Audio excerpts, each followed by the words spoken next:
അതാ അവിടെ ചതവിന് ആഘോഷങ്ങൾ നടക്കുന്നു. ഒരു അജ്ഞാത സഹോദരി കൈകൂപ്പി ശ്രീനാരായണ ഗുരുദേവനോട് കരഞ്ഞപേക്ഷിക്കുകയാണ്. എന്താണെന്ന് നോക്കാം.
അങ്ങയുടെ വാക്കുകളെ അനുസരിക്കാതെ ജീവിതങ്ങൾ ഇന്ന് അനുഭവിക്കുന്നത് അങ്ങ് കാണുന്നില്ല.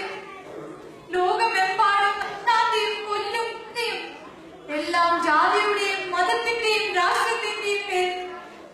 ഇവിടെ എല്ലാം പിടഞ്ഞു വീഴുന്നത് മനുഷ്യജന്മങ്ങൾ. പിടഞ്ഞു വീണ് മരിക്കുന്ന ഓരോ മനുഷ്യന്റെയും രക്തത്തിന്റെ നിറം ചുവപ്പ് തന്നെ. അന്ന് സ്വപ്നം കണ്ട മതസൗഹാർദ്ദത്തിന്റെ മലയാള മണ്ണിലും ഞങ്ങൾക്ക് രക്ഷയില്ല ഗുരുദേവ.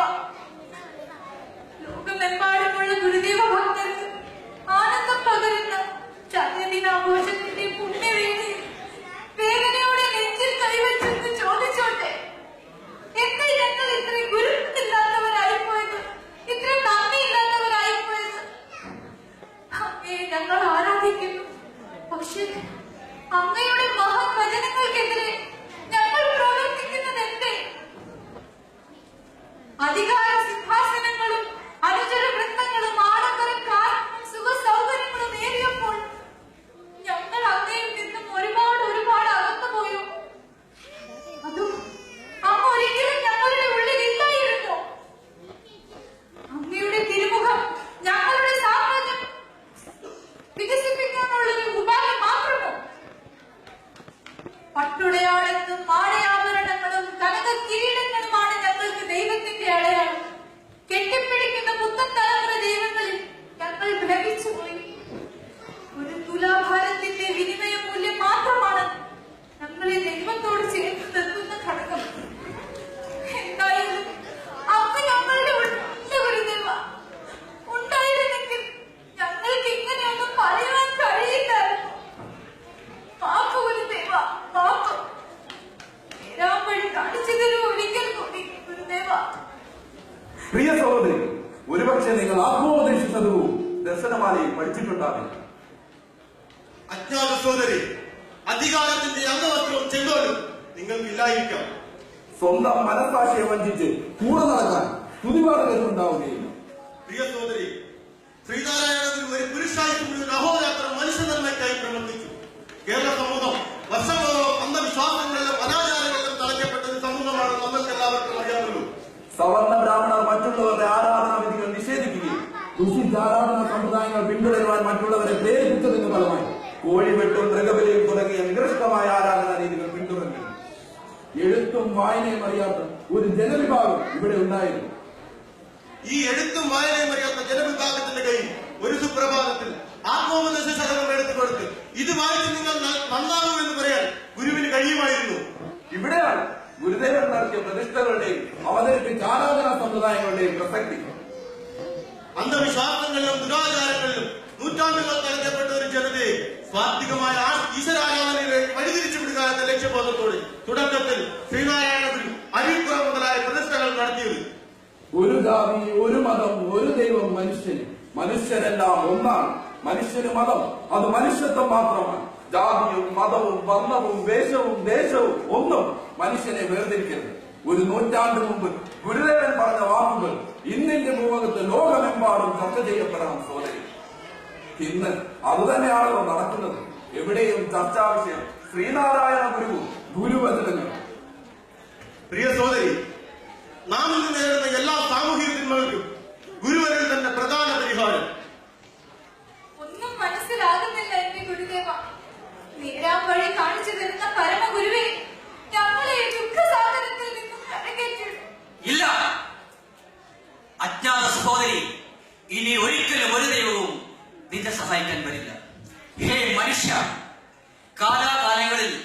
ദൈവം നിനക്ക് വഴികാട്ടാനായി ഈ ഭൂമിയിൽ പല ഭാഗങ്ങളിലും അവതരിച്ചു.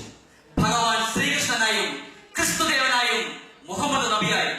എന്നിട്ടും നിങ്ങളൊക്കെ അവനവനിലേക്കുള്ള വഴിമറന്ന് ജീവിക്കാനായിരുന്നു ഇഷ്ടം. സ്വന്തം വംശത്തെ ജാതിയും ഉപജാതിയുമായി തിരിച്ചു, തമ്മിൽ കലഹിച്ചു, മദ്യത്തിലും ധീരത്തിലും മുങ്ങിക്കിടന്നു. ഇത് കണ്ട് നിരാശയുടെ ഇരുശൃംഗത്തിൽ നിന്നും ഒടുവിലത്തെ ശ്രമത്തിനായി ദൈവം നേരിട്ട് വന്നിറങ്ങിയതുപോലെയായിരുന്നു 1855 ചിങ്ങമാസം 7-ാം തീയതി ചതയം നാളിൽ ചെമ്പഴന്തിയിലെ വയൽവാരം വീട്ടിൽ ശ്രീനാരായണ ഗുരുദേവൻ എന്ന ഈ യോഗി വര്യൻ പൂജാതനായി. സംസാര സമുദ്രത്തിൽ മുങ്ങിക്കിടന്ന സാമാന്യ ജനതയുടെ ഹൃദയങ്ങളിൽ പടർന്നു കിടന്ന ഭേദചിന്തയുടെ കാട്ടുകൊള്ളികൾ വെട്ടിത്തെളിച്ച് അരുവിപ്പുറം എന്ന കാട്ടുപ്രദേശത്ത് ഒരു ശിവരാത്രി നാളിൽ ഏകീഭാവത്തിന്റെ ശിവലിംഗം പ്രതിഷ്ഠിച്ചു ഈ യോഗി വര്യൻ. എന്നിട്ട് അവരുടെ ഹൃദയഭിത്തികളിൽ തന്റെ പ്രാണപ്രതിഷ്ഠയുടെ മൂലമന്ത്രം എഴുതിയിട്ടു. ജാതിഭേദം മതദ്വേഷം ഏതുമില്ലാത്ത സർവരും സോദരത്തേനെ വാഴുന്ന മാതൃകാ സ്ഥാനമാണ്. അന്നുവരെ കണ്ട വേദഭാഷിതങ്ങളായ മൂലമന്ത്രങ്ങൾക്കൊന്നും ഇത്രയും ശക്തി ഉണ്ടായിരുന്ന തിളക്കമുണ്ടായിരുന്നില്ല. പ്രിയ സഹോദരി, നിങ്ങളോട് എനിക്ക് അസൂയ തോന്നുന്നു. നിങ്ങൾക്ക് എങ്ങനെയാണ് ഗുരുവിനെ ഇത്ര കൃത്യമായി കാണാൻ കഴിയുന്നത്? നിന്റെ നനഞ്ഞ കണ്ണുകളിൽ ഞാൻ ഗുരുവിനെ കാണുന്നു. നിന്റെ ദുഃഖം ഗുരുവിന്റെ ദുഃഖമാണ്. നിന്റെ കണ്ണുനീർ ഗുരുദേവന്റെ കണ്ണുനീരാണ്. ജാതിയും മതവും രാഷ്ട്രീയവും നോക്കാതെ നിങ്ങൾ എല്ലാവരും ഒരു സ്ഥലത്ത് പോയി ഒരു ദൈവത്തെ വിളിക്കുന്ന ഒരു സ്ഥലം ഞാൻ കാണിച്ചു തരട്ടെ. ഒരു സാധാരണ മനുഷ്യൻ ഒരു ജില്ലാ ആശുപത്രിയുടെ വരാന്തയിൽ ഒരു നിമിഷം പോയി നിൽക്കൂ. ഹിന്ദുവും ക്രിസ്ത്യനും സിഖും മുസൽമാനും ഒരു ദൈവത്തെ വിളിക്കുന്നു. ക്രിസ്തുമതക്കാരന്റെ രക്തം ഹിന്ദുവിനും മുസ്ലിമിന്റെ രക്തം ക്രിസ്ത്യാനിക്കും. ഇവിടെ ആരും ജാതി ചോദിക്കുന്നില്ല. നിനക്ക് മനസ്സിലാകുന്നില്ലേ? നീ പുറത്തേക്ക് വിട്ട പ്രാണവായു അകത്തേക്ക് ശ്വസിക്കുമോ എന്ന് പോലും ഒരു നിശ്ചയമില്ലാത്ത നിന്നെ നോക്കി ഈ ഭൂമി തന്നെ ചിരിക്കുന്നു. നിന്നെ ഓർമ്മിപ്പിക്കാൻ ചിന്തുന്നതെന്തിനാം ചോര, സ്വന്തം ഉടപ്പിനൊന്നോന്റെ ചോര. ഈ ചോര വീണ് ഈ ഭൂമി തന്നെ കലുഷിതമായിരിക്കുന്നു. നീ കാണുന്നില്ലേ? നിന്നെ ഓർമ്മിപ്പിക്കാൻ നീ ഒന്നാണ്, നീ ഒരു ജാതിയാണ്, നിന്റെ ജാതി മനുഷ്യജാതിയാണ്, നിന്റെ മതം അത് മനുഷ്യത്വം മാത്രമാണ് എന്ന് ഓർമ്മിപ്പിക്കാൻ നീ കാണുന്നില്ലേ ഭൂമിയുടെ സംഹാര താണ്ഡവങ്ങൾ? നിനക്കിതൊക്കെ മനസ്സിലാവണമെങ്കിൽ ഒന്നുകിൽ ഇവിടെ പേമാരിയും സുനാമിയും പോലെ വെള്ളം ഒന്ന് പൊങ്ങണം, അല്ലെങ്കിൽ ഭൂമി ഒന്ന് കുലുങ്ങണം, അതുമല്ലെങ്കിൽ കാറ്റൊന്ന് ശക്തിയായി വീശണം. പിന്നെ ഇവിടെ ജാതിയില്ല, മതമില്ല, വർഗമില്ല, വർണ്ണമില്ല, സവർണ്ണനില്ല, അവർണ്ണനില്ല, രാഷ്ട്രീയമില്ല. ആരിൽ നിന്നും എന്തും സ്വീകരിക്കും, എന്താഹാരവും കഴിക്കും. അത് സസ്യാഹാരമാണെങ്കിലും മാംസാഹാരമാണെങ്കിലും വിശപ്പ് മാറണമല്ലോ, പ്രാണൻ നിലനിൽക്കണമല്ലോ. അഹങ്കാരിയായ മനുഷ്യ, നിന്നെ ലജ്ജ തോന്നുന്നു. ദീനാവന പരായണ ദയാ സിന്ധു ശ്രീനാരായണ ഗുരുദേവ, സത്യത്തിൻ മുഖമായി വികൃതമായി ഇനിയും നീ പിറന്നിടണം ഈ മണ്ണിൽ.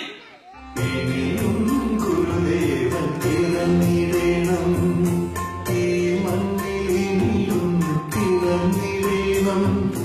സത്യത്തിൻ മുഖമായി വികൃതമായി മണ്ണിൽ, ഇനിയും ഗുരുദേവൻ പിറന്നിടണം, പിറന്നിടണം.